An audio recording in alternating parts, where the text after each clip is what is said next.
রামপাল মহাবিদ্যালয়ের একাদশ শ্রেণীর প্রিয় শিক্ষার্থী বন্ধুরা, তোমরা কেমন আছো? আশা করি ভালো এবং সুস্থ আছো, বাসায় থেকে পড়াশোনা করছো। Welcome to my 30 online class.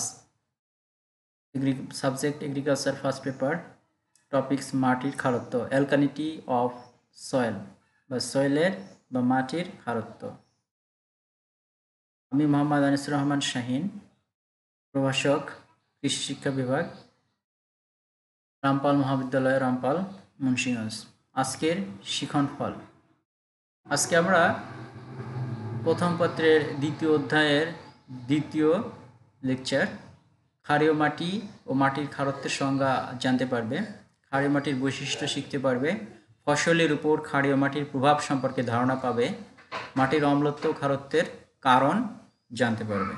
তো প্রিয় শিক্ষার্থী বন্ধুরা, একে একে সবগুলো বিষয় আমরা অবতারণা করব। তোমরা মনোযোগ সহকারে দেখতে ও শুনতে থাকো। প্রথমে আসা যায় অ্যালকানিটি অফ সয়েল। কোনো মাটির অম্লমান 7-এর যদি বেশি হয়, ওই মাটিতে খারত্ব দেখা যায়। অর্থাৎ কোনো মাটিতে যদি হাইড্রোজেন আয়নের তুলনায় হাইড্রক্সিল আয়ন বেশি হয়, তখন সেই মাটিকে বলা হয় ক্ষারীয় মাটি। এবার আসা যাক ক্ষার মাটি বা কৃষ্ণ ক্ষার মাটি কাকে বলে। ক্ষার মাটির যখন অম্লমান বা পিএইচের মান 8-এর কাছাকাছি থাকে, এসব মাটিতে জৈব পদার্থ থাকলে মাটির উপরিভাগ একটা কালো আস্তরণ ধারণ করে। এজন্য এ মাটিকে বলা হয় কৃষ্ণ ক্ষার মাটি। বাংলাদেশে ক্ষার মাটির অবস্থান প্রধানত দেশের দক্ষিণ ও দক্ষিণ পূর্বাঞ্চলে বেশি দেখা যায়। বাংলাদেশের 30টি কৃষি পরিবেশ অঞ্চলে ভাগ করা হয়েছে। যেমন কৃষি পরিবেশ অঞ্চল 13 গঙ্গা জোয়ার প্লাবনভূমি এর নাম, যেমন সাতক্ষীরা, খুলনা, বাগেরহাট, পটুয়াখালী এবং বরগুনা জেলায় অবস্থিত। কৃষি পরিবেশ অঞ্চল 17 নিম্ন মেঘনা প্লাবনভূমি, লক্ষ্মীপুর, নোয়াখালী।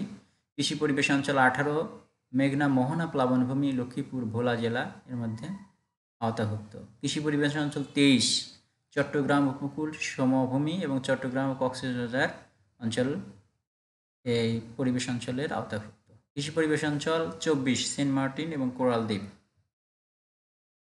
এবার আসবো আমরা ক্ষারীয় মাটির বৈশিষ্ট্য।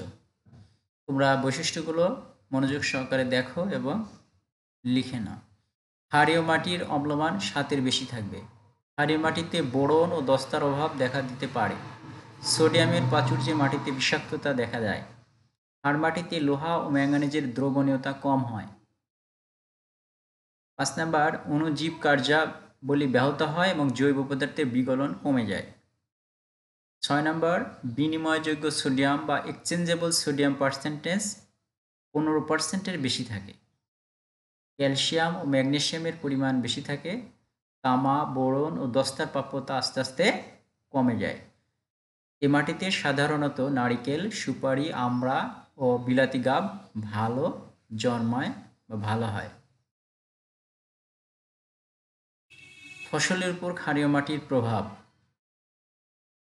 উচ্চ মাত্রায় বিনিময়ে সোডিয়াম মাটির সংযুক্তি দুর্বল করে দেয়। উচ্চ মাত্রায় যদি এক্সচেঞ্জেবল সোডিয়াম পার্সেন্টেজ বেশি থাকে, তাহলে মাটির সংযুক্তি বা স্ট্রাকচারটা দুর্বল হয়ে যায়। মাটিতে বায়ু চলাচল ও পানি নিষ্কাশন ক্ষমতাও কমে যায় এবং উচ্চমাত্রায় বিনিময়ী সোডিয়াম গাছের মূল দ্বারা ক্যালসিয়াম ও ম্যাগনেসিয়ামের শোষণ রোধ করে দেয়। এছাড়া মাটির খারত্ব ও লবণাক্ততা পরিমাপের ইউনিট সম্পর্কে আমাদের জানা দরকার। অম্লমান একক বা পিএইচের একক যদি 7-এর বেশি হয়, মোট দ্রবীভূত লবণ একক বা total soluble salt TSS, electrical conductivity বা ইসি তড়িৎ পরিবাহিতা একক, এবং বিনিময়ী সোডিয়াম পার্সেন্টেজ বা এক্সচেঞ্জেবল সোডিয়াম পার্সেন্টেজ। এরূপ একাধিক গুণাবলী মেপে ফসল উপযুক্ততা ও পরিশোষণ করতে হয় এবং ফসলে কি পরিমাণ সার দিতে হবে, কোন সার দিতে হবে এবং চুন দিতে হবে কিনা, এ সকল বিষয় জানার পরে তারপরে মেজার করতে হয়। মাটির অম্লত্ব ও খারত্ব পরিমাপ। অম্লমান পরিমাপের প্রধানত 2টি পদ্ধতি রয়েছে, একটা পিএইচ মিটার আর একটা লিটমাস পেপার পদ্ধতি। একটা পিএইচ মিটার পদ্ধতি হচ্ছে পিএইচ মিটার ইলেকট্রনিক যন্ত্রটি গ্লাস ইলেকট্রোড মৃত্তিকা দ্রবণে নিমজ্জিত করে অম্লত্ব পরিমাপ করা যায়। এক্ষেত্রে 1 ভাগ মাটির সাথে 2 ভাগ পানি বা 1:2 তৈরি করতে হয় এবং পরীক্ষা করা হয়। 2 নম্বর পদ্ধতি হচ্ছে লিটমাস পেপার পদ্ধতি। 1:2 মৃত্তিকা দ্রবণে লাল লিটমাস ডুবালে যদি নীল হয় তবে ক্ষারীয় মাটি, বা নীল লিটমাস লাল হলে অম্লীয় মাটি। কিন্তু লিটমাস পেপারের রং যদি বদল না হয় বা অপরিবর্তিত থাকে সেক্ষেত্রে মাটিটা অবশ্যই নিরপেক্ষ মাটি বা নিউট্রাল সয়েল। এবার আসা যাক ক্ষারীয় মাটির প্রধান প্রধান ফসল। অধিক সহনশীল সেটা হচ্ছে 8 থেকে 8.5 পিএইচ মান, মাঝারি সহনশীল 7.5 থেকে 8 এবং কিছুটা সহনশীল 7 থেকে 7.5 অম্লমান। অধিক সহনশীল যে সকল মাটিতে যে সকল ফসল জন্মে যেমন সুগার বিট, বার্লি, আমড়া, নারকেল, খেজুর, বিলাতি গাব, গোলপাতা ইত্যাদি। মাঝারি সহনশীল মাটিতে যে সকল ফসল ভালো জন্মে জোয়ার, তিসি, ডাঁটা, পেয়ারা, সুপারি, তুলা, কচু। আর কিছুটা সহনশীল যেমন 7 থেকে 7.5 অম্লমান ভুট্টা, ধান, মুগ ডাল, সূর্যমুখী, টমেটো, মূলা, গাজর ইত্যাদি। নিচে কয়েকটি ছবি দেওয়ার চেষ্টা করেছি। তুলা, কার্পাস তুলা, বিলাতি গাব, হাইব্রিড টমেটো, আমড়া, নারকেল তেল। এখানে দলগত একটা কাজ দিয়েছি, প্রতি 5 জন করে শিক্ষার্থীকে এই দল গঠন করে দেওয়া হলো এবং পার্শ্ববর্তী তোমাদের এলাকায় যাবে এবং এলাকার মাটির খারত্ব নির্ণয় করে খারত্ব সৃষ্টির কারণসমূহ লিখবে।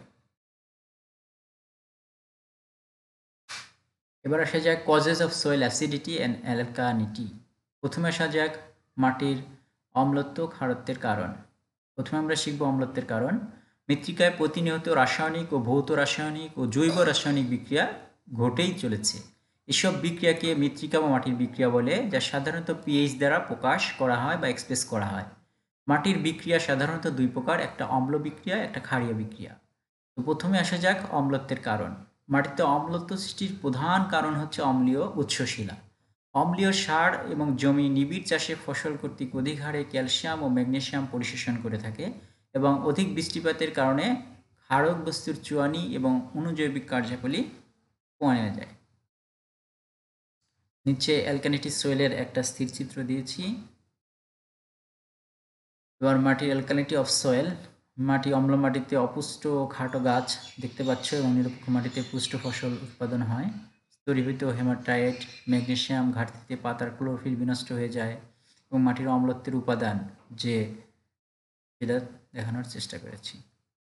মাটির অম্লত্ব সংশোধন করতে হলে মাটির অম্লত্ব সৃষ্টিকারী উপাদানসমূহ কী কী তা প্রথমে জানা দরকার এবং কারণ উল্লেখ করা হলো এখানে নিচে। অম্লীয় উৎসশিলা। মৃত্তিকা গঠনের উৎসশিলা অম্লীয় হলে উৎপন্ন মাটি অম্লীয় হয় এবং মৃত্তিকা গঠনকারী অম্লীয় বিক্রিয়াসমূহ যেমন শিলা যেমন হেমাটাইট, লিমোনাইট, গ্রানাইট, ক্রায়োলাইট, বালিপাথর, নিস ইত্যাদি।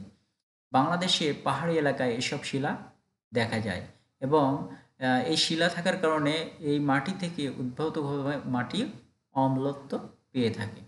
2 নম্বর বৃষ্টিপাত এবং চুয়ানি। অধিক বৃষ্টিপাত সম্পন্ন এলাকায় বৃষ্টির পানি ক্যালসিয়াম এবং ম্যাগনেসিয়ামের চুয়ানি ঘটায় বা লিচিং হয়। কি হয়?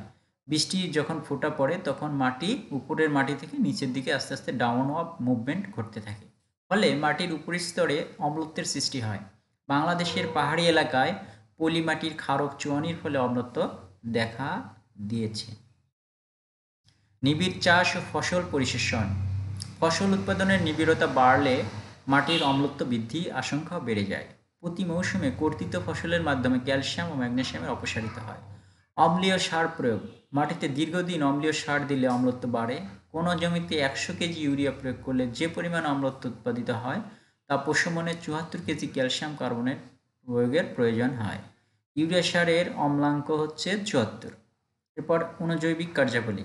জৈব পদার্থের বিয়োজন ও মাটিতে বিভিন্ন জীবাণুর শ্বসনের ফলে উৎপাদিত কার্বন ডাই অক্সাইড মাটিস্থ পানির সাথে মিলিত হয়ে কার্বনিক অ্যাসিড উৎপন্ন করে। এই কার্বনিক অ্যাসিড ক্ষারক দ্রব্যের অপচয় ঘটিয়ে মাটির অম্লত্ব বৃদ্ধি করে। এবার আসা যাক কজেস অফ সয়েল অ্যালকালিটি। মাটির ক্ষারত্বের কারণ। কী কারণে মাটি ক্ষারীয় হয়? মাটির ক্ষারত্ব দূর করতে হলে প্রথমেই ক্ষারত্ব সৃষ্টির কারণসমূহ বুঝতে হবে বা জানতে হবে এবং সে অনুযায়ী পদক্ষেপ নিতে হবে। অনেক কারণে মাটিতে ক্ষারত্ব সৃষ্টি হতে পারে। নিচে মাটিতে ক্ষারত্ব সৃষ্টি হওয়ার প্রধান প্রধান কারণ উল্লেখ করা হলো। 1 নাম্বার শিলাগত কারণ। ক্ষারীয় শিলা যেমন চুনাপাথর, ডলোমাইট হতে সৃষ্ট মাটিতে চুনের পরিমাণ বেশি থাকে। এসব শিলাতে অধিক পরিমাণ ক্যালসিয়াম থাকায় এবং ম্যাগনেসিয়াম থাকায় মাটি ক্ষারীয় হয়। বাংলাদেশে গঙ্গা প্লাবনভূমিতে অধিকারে শামুক ঝিনুক থাকে বলে সেখানকার মাটিও ক্ষারকত্বের সৃষ্টি হয়। তাহলে শামুক ঝিনুক থাকে এবং এই শামুক ঝিনুক একসময় পচে গলে মাটির সাথে মিশে যায় এবং শিলাগত কারণে কি হয়, উক্ত মাটি বেশি ক্ষারীয় হয়। জলবায়ুগত কারণ, যেসব অঞ্চলে গড় তাপমাত্রা অধিক সেখানে বেশি বাষ্পীভবন হয়, ফলে মাটির উপরে লবণ জমে। আবার শুষ্ক অঞ্চলে বৃষ্টিপাত কম হয় বলে সেখানে ক্যালসিয়াম ও ম্যাগনেসিয়ামের চুয়ানিও কমে যায়। এতে মাটির উপরের স্তরে ক্ষারীয় দ্রব্য জমে মাটির ক্ষারত্ব সৃষ্টি করে। 3 নাম্বার, লোহাজনিত কারণ। সামুদ্রিক লোনা পানির প্লাবনে কোনো জমি নিয়মিত প্লাবিত হলে সে মাটির লবণাক্ততা বেড়ে যায়। লোনা পানিতে সোডিয়াম আয়নের আধিক্য দেখা দেয়। বাংলাদেশের খুলনা, বরিশাল, পটুয়াখালী, নোয়াখালী, কক্সবাজার, চট্টগ্রাম এলাকায় নিম্নাঞ্চলে পানি ও মাটিতে লোনাজনিত সমস্যা রয়েছে এবং সেখানকার মাটিও ক্ষারীয় হয়ে থাকে। নিম্নমানের সেচের পানি ব্যবহার। জমিতে ক্রমাগত নিম্নমানের সেচের পানি অর্থাৎ অধিক সোডিয়ামযুক্ত যদি পানি ব্যবহার করা যায় তাহলে সেই মাটিটা আস্তে আস্তে ক্ষারীয় হয়ে যায়। মাটির সোডিয়াম জমির জৈব পদার্থসমূহকে দ্রবীভূত করে এবং মৃত্তিকা কণা বিচ্যুত করে ফেলে। ফলে কি হয়, মাটির ক্ষারত্ব বৃদ্ধি পায় এবং মাটির সংযুক্তি আস্তে আস্তে বা টেক্সচারটা নষ্ট হয়ে যায়। ক্ষারীয় সার ব্যবহার। দীর্ঘদিন যদি কোনো মাটিতে ক্ষারীয় সার যেমন সোডিয়াম নাইট্রেট বা এই জাতীয় সার ব্যবহার করা হয় তাহলে উক্ত মাটিও ক্ষারীয় হয়ে যায়। তো প্রিয় শিক্ষার্থী বন্ধুরা, আশা করি তোমরা সবগুলো বিষয় বুঝতে পারলে। কোনো প্রশ্ন থাকলে কমেন্টে জানাবে। সবাই ভালো থেকো, সুস্থ থাকো এবং স্বাস্থ্যবিধি মেনে চলো। Thanks to all.